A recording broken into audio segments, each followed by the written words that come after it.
Club Brugge versus Barcelona. Let me tell people something from the jump. This game is not going to be an easy game for Barca. I know they beat Olympiacos in their last UCL game 6-0, but that game really opened up after the red card. Olympiacos was giving them a tough time. Oh, no, it was 6-1, yeah?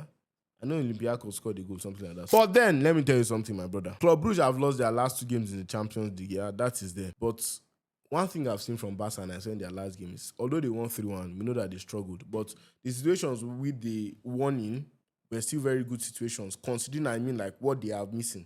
Pedri is still away. Pedri is not there. You have your best player, best midfielder in the world missing. Any team will miss that. Joan Garcia is not still fully fit, but I think they can survive with Chesney. And then Rafinha. See, Rashford is doing very well. He's scoring very well. You know, his goal contributions are very welcome and happy with it. You can see that he doesn't really understand the flick setup at times.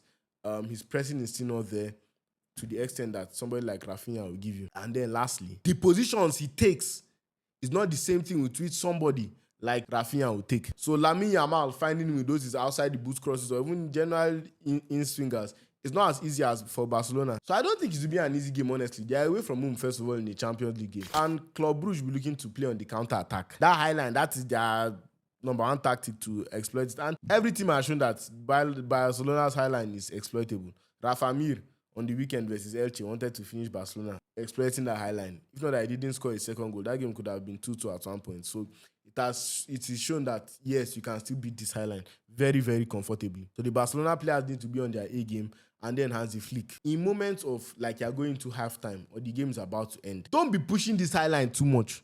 Tell them to come back at least. Just go into halftime or come out to the game with at 90 minutes with your 3 points. Sometimes I feel you overdo it. And then that midfield, I don't know, try somebody different. Try Eric Garcia in that midfield over Casado. I'm telling you, because Casado to me was non-present. I didn't feel his presence at all. But in any case, Fermin is still there in the midfield, and Barcelona will still do their stuff in the Barcelona home or away third kit that you can now get from the Adidas Stick store. Go and shop right now at our WhatsApp store only for the Barca jerseys. Delivery is worldwide. I believe it's going to be tough for Barca, and I don't know.